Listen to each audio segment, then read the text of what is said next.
PaulOGrady, a heartfelt tribute to a comedy legend, animal champion, and national treasure. In the tapestry of British life, some threads shine brighter than others. They're woven with laughter, compassion, and a fierce spirit that refuses to be dimmed.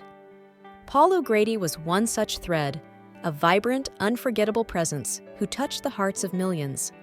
He wasn't just an entertainer, he was a friend, a champion, and a beacon of hope. This is our tribute to the man behind the laughter, the heart behind the icon. Hello everyone, and welcome to Trending Moments Now. Today, we're not just remembering a celebrity, we're celebrating a life that resonated with authenticity, humor, and profound kindness. We're here to honor PaulOGrady, a name synonymous with laughter, a face etched in our collective memory, and a spirit that will continue to inspire generations. Whether you knew him as the acid-tongued Lily Savage, the compassionate host of For the Love of Dogs, or simply as Paul, the down-to-earth lad from Birkenhead, he left an indelible mark on all of us. This isn't just a biography, it's a heartfelt journey through the life of a man who dared to be different, who championed the underdog, and who reminded us to never take ourselves too seriously. Before we delve into the incredible story of PaulOGrady, please show your love and appreciation by tapping that like button. It's a small gesture that helps us share this tribute with fellow fans and keeps Paul's memory alive. And while you're here, subscribe to Trending Moments Now so you don't miss out on future celebrations of extraordinary lives. Now, let's embark on this journey together, filled with laughter, tears, and a deep sense of gratitude for the life of PaulOGrady. Paul James O'Grady entered the world on June 14, 1955, in Birkenhead, a town steeped in working-class grit and humor.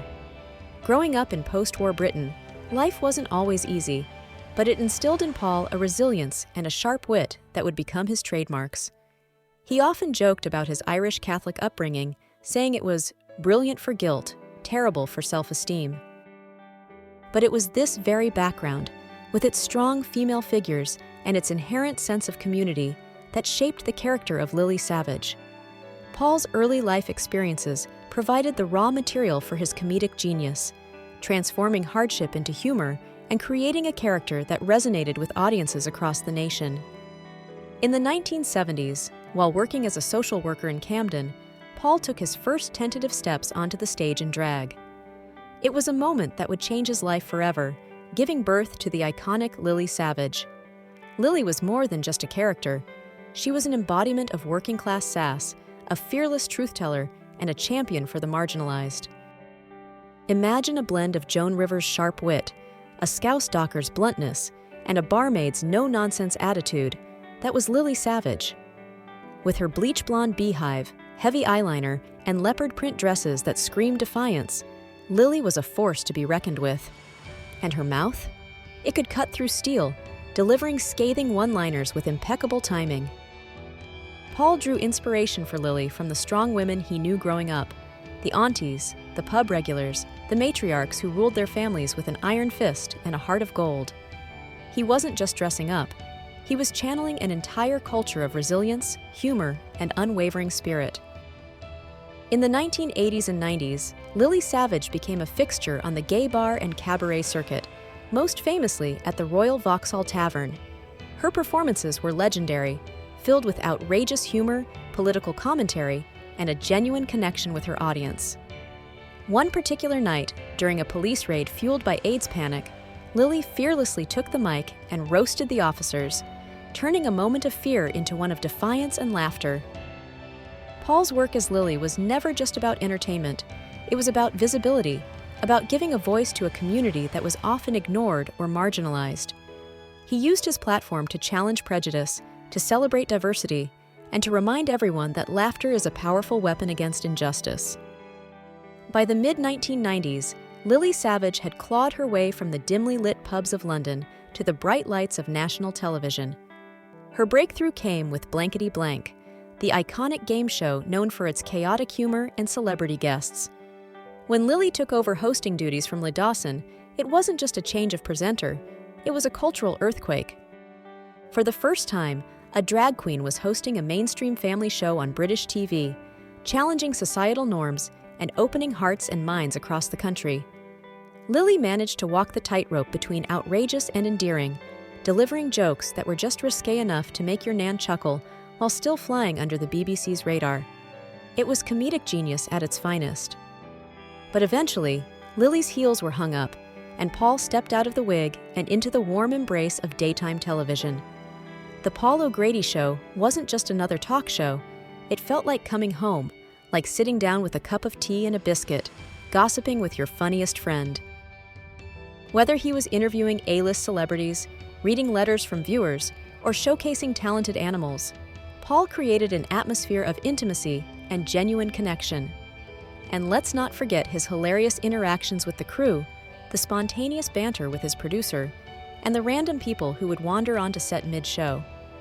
It was beautiful chaos, a testament to Paul's ability to create a sense of community wherever he went. He made TV fun again, reminding us that laughter is the best medicine and that sometimes the most authentic moments are the ones that are unplanned and unscripted. And then came For the Love of Dogs, a show that revealed a different side of PaulOGrady, a side that was deeply compassionate, fiercely protective, and utterly devoted to animals. At Battersea Dogs and Cats Home, Paul wasn't just a host.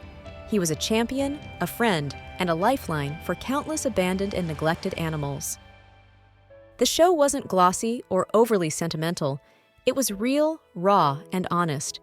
It showed the joy of adoptions, but also the heartbreak of abandonment, the challenges of rehabilitation, and the unwavering dedication of the staff and volunteers at Battersea. Paul's compassion wasn't performative. It was palpable, evident in every gentle touch, every whispered word of comfort, and every tear he shed for the animals who couldn't be saved. He once said, "I prefer animals to humans. They're more honest." And it was this honesty, this genuine love for animals, that resonated with viewers and made For the Love of Dogs such a beloved and impactful show. Paul didn't just talk the talk. He walked the walk, raising money, fighting for animal rights, and campaigning against puppy farming. He used his platform to make life better for creatures who had no voice, becoming a true hero in the eyes of animal lovers across the nation. His work with Battersea wasn't just a job, it was a calling, a testament to his unwavering belief that every animal deserves a chance at a happy and loving life. Of course, Paul wasn't some sanitized, saintly figure. He was a complex, multifaceted individual with a sharp tongue, a wicked sense of humor, and a healthy dose of irreverence. And thank heavens for that. He possessed that northern wit that could flatten anyone in his path, delivering cutting one-liners with impeccable timing and a twinkle in his eye. Like the time he said of Simon Cowell, "He's so smooth he makes my teeth itch," or his take on celebrity culture, "I can't bear it. Everyone's famous for nothing these days. I had to graft." Paul never shied away from speaking his mind, even if it meant ruffling a few feathers along the way. And let's not forget his legendary relationship with Cilla Black, his best friend, confidant, and partner in crime. Their banter was the stuff of legends, filled with playful insults, shared secrets, and an unbreakable bond of love and respect. When Paul took over Blind Date after Cilla's passing, it wasn't just a TV gig. It was a heartfelt tribute to his dear friend, a passing of the torch from one icon to another.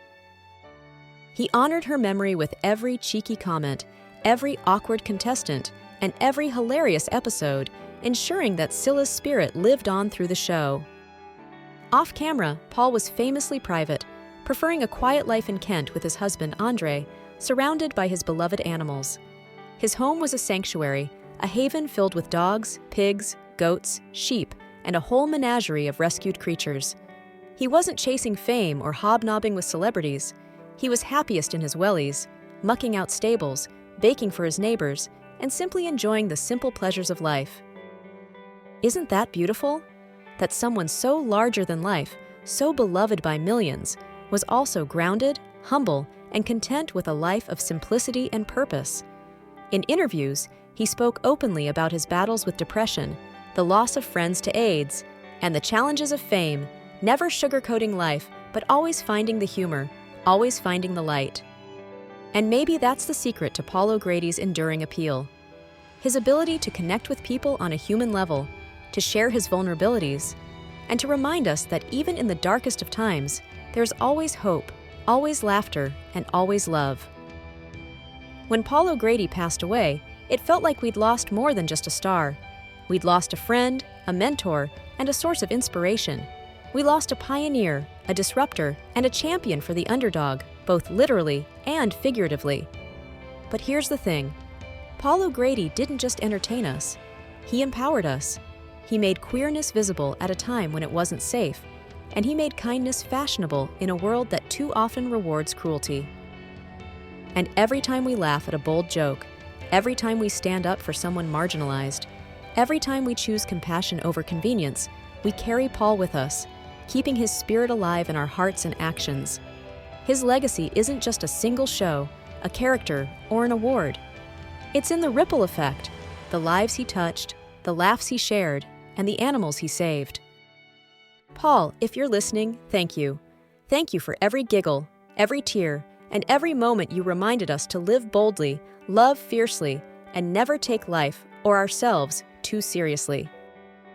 To everyone watching, what's your favorite Paul O'Grady memory? Was it a Lily Savage roast, a heartwarming moment at Battersea, or a hilarious TV blooper? Share your stories in the comments below. We want to hear them all. Let's create a space where we can celebrate Paul's life, share our memories, and keep his laughter ringing in our ears. And while you're here, please give this video a like and subscribe to Trending Moments Now for more stories that celebrate the icons who've shaped our world. From all of us here, thank you, Paul O'Grady, for the love, the laughs, and the legacy. You will be deeply missed, but never forgotten. In loving memory of Paul O'Grady, 1955-2023. Thanks for the laughs, the love, and the inspiration. In crafting this tribute, I wanted to honor not just Paul's career, but his spirit, his duality, fierce and funny, bold and gentle, outrageous yet deeply empathetic. Paul O'Grady wasn't just a TV personality. He was a cultural force, a comfort to millions, a pioneer for queer visibility, and a tireless advocate for animals. And the best part? He made it all look so fun. That's why he matters. That's why he's irreplaceable. And that's why his legacy will continue to inspire us for generations to come.